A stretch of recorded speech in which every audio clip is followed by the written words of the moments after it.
podcast 34 in the series about managing your margins from our book, Marriage on the Mend. We're going to be talking about the home category, and all these last few podcasts, and we have two more, this one and one more, we're talking about the mini marriage retreat, our little getaway every 90 days with each other and with God. So in the focus area of home, I know you love this category. Oh, yes, I love this. Tell them why you love it so much. Okay. When I first remarried Penny, one of the things is she was really a stickler about making sure keeping up with repairs on the houses. And most guys, including myself, usually we don't make repairs until it's broken. And so in this remarriage, this commitment to each other and under the category of home, I made an agreement to her that I would work on the house every 90 days, but we had to talk about it, we had to budget for it, and then once we planned it out and had it done, she could not add to the list.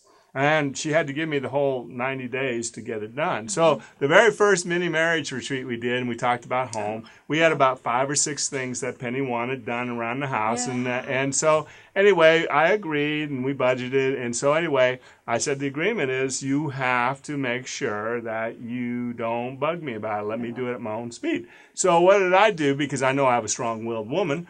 I waited until day 89 to start the work. I put on my tool belt. I got going to the town, and I knocked those 5 or 6 things out. Day 90, they were all done. Yeah, and when we went to the mini marriage retreat, when we got to category home, I stood up, and I put my hands on my hips, and I looked at it, and I said, I got it all done. And she says, well, why did you wait until day 89 to do it? I says, I needed to know if you were going to honor this commitment. If I'm going to work on the house and do it, I needed you not to push me. Yeah, he's never done that again. I have to say, now he gets in there and he knocks it out. Yeah, well, what usually happened on the second mini marriage retreat, I knocked it out in the first 2 weeks. And here's the good thing, guys.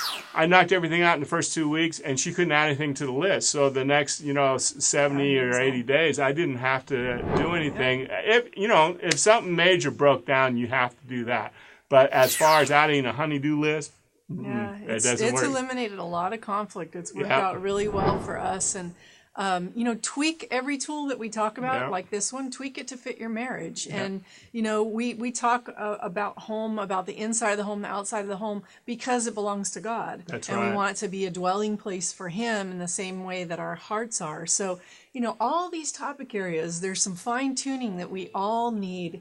And this was podcast 6, right, of the 7 in this series. And next week is our very, very favorite. One last big dreams and possibilities. Yeah, we're going to talk about that in our podcast next week. Be sure to tune in. And don't forget, if you need a copy of Marriage on the Mend, you can get it at our website, inverseministries.org. God bless.